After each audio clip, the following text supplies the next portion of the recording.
La légende raconte que dans les îles Marshall, la vie n'existerait pas sans la présence du cocotier. Le destin des hommes est ici intimement lié à cet arbre.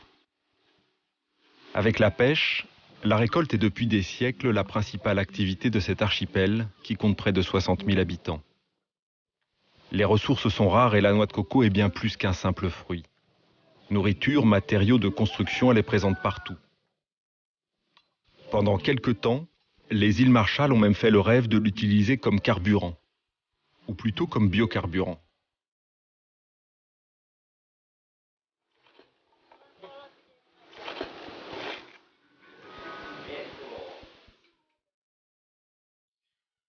Instituteur à la retraite, le vieux Keijo est marié à la fille du chef coutumier. À tous les visiteurs de passage, Keijo raconte la même histoire. Le lien étroit qui unit la population à l'arbre de vie et le destin de ce fruit qui a failli changer le cours de la vie dans ces îles du Pacifique. Les cocotiers, on s'en sert pour tout. C'est un combustible. Il nous sert à construire nos maisons, il nous nourrit aussi. Et on en extrait le copra, l'amande séchée de la noix de coco. On vend le copra à la ville. On fait tellement de choses avec cet arbre qu'il est notre arbre de vie.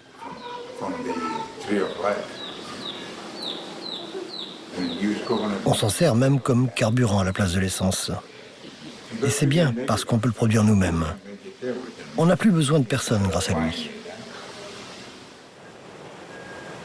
Le rêve des îles Marshall résumé en quelques mots.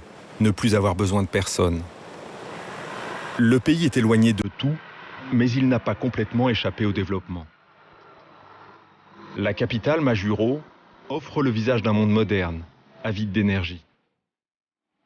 L'usine Tobollar, qui traite toute la production de copra du pays, fabriquait depuis sa création en 1979 de l'huile alimentaire vendue aux États-Unis. Il y a 10 ans, Jerry Kramer, le fondateur de l'usine, a une intuition. La noix de coco n'a pas encore livré tous ses secrets. Il découvre ses vertus de carburant et imagine donner à l'archipel son indépendance énergétique. Mon père est un pionnier. Il a fait des choses dans lesquelles personne ne croyait. Il a eu une foi incroyable en ce pays, en sa capacité à devenir indépendant grâce à ses ressources.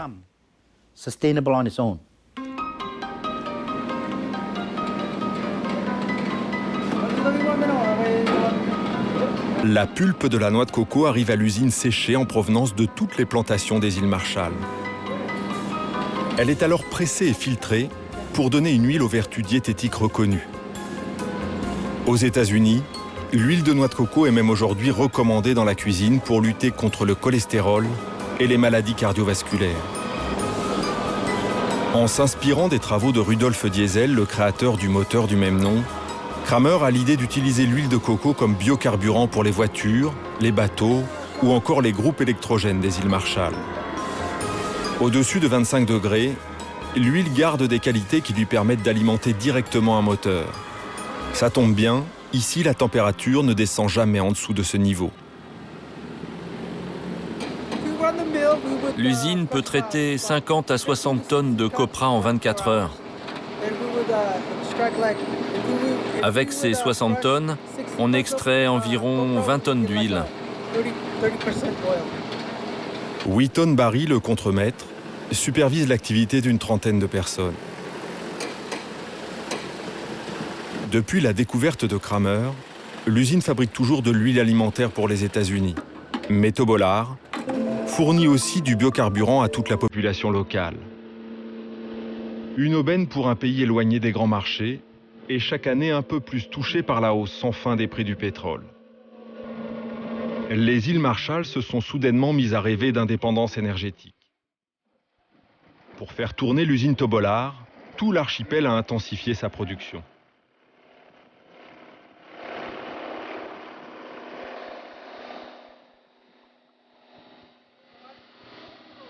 Wheaton et le capitaine Bajot se rendent souvent à Arno, 25 km à l'est de Majuro, et le bateau carbure bien sûr à la noix de coco.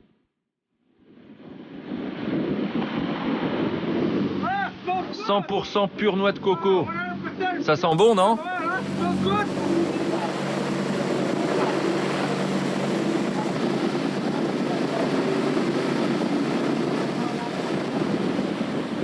Une végétation luxuriante borde la côte, des cocotiers à perte de vue. Arnaud est l'île qui fournit le plus de copra à l'usine Tobollar. Wheaton et le capitaine Bajot se partagent le travail. Le capitaine fait le tour des petites criques pour récupérer la marchandise déjà prête pour l'usine, de la pulpe de noix de coco séchée. Wheaton, lui, se rend de ferme en ferme pour faire passer un message. L'usine Tobollar a besoin d'augmenter sa production. La demande est forte et dans les plantations, la récolte doit suivre.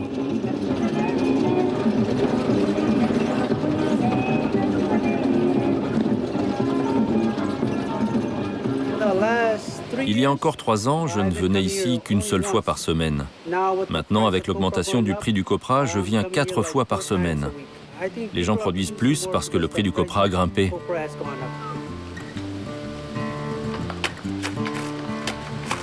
Demande locale grandissante en biocarburant. Demande en huile alimentaire pour l'exportation. Le prix du copra a flambé et les effets s'en ressentent dans toutes les îles Marshall. Pressés par l'usine, mais aussi par des acheteurs intermédiaires qui viennent de plus en plus fréquemment chercher la production, la population locale redouble d'efforts pour suivre le rythme. Tous les 2 mois, des cargos quittent Majuro pour acheminer l'huile de coco vers les États-Unis. Tout le monde met la main à la pâte.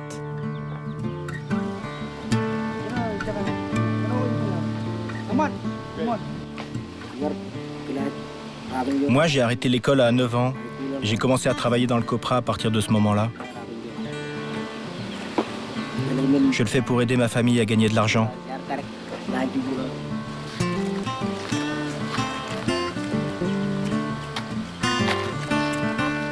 Grâce à l'activité générée par le copra, de nombreuses personnes parties tenter leur chance dans la capitale ont choisi de regagner leur île. Dans le contexte local, travailler à la récolte de la noix de coco est encore le moyen le plus sûr d'avoir un salaire à la fin du mois. Un salaire dont la progression est néanmoins bien loin de suivre la hausse du cours de l'huile de coco, qui a doublé en 1 an.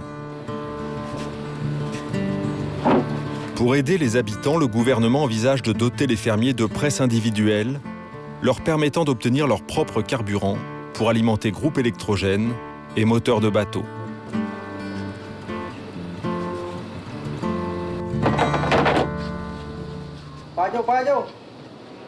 J'écoute. T'es où, là? J'ai presque fini.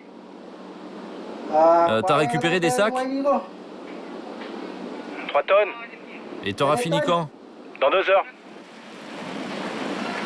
À Majuro, l'utilisation de l'huile de coco comme carburant de substitution est présentée comme un exemple à suivre. Mais à la fin de l'année dernière, le rêve s'est brisé.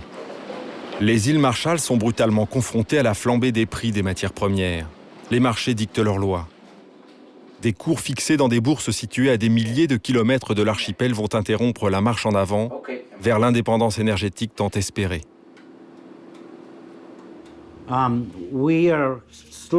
Nous avons dû stopper la vente locale de l'huile de coco comme biocarburant. Les cours mondiaux des huiles végétales sont extrêmement hauts.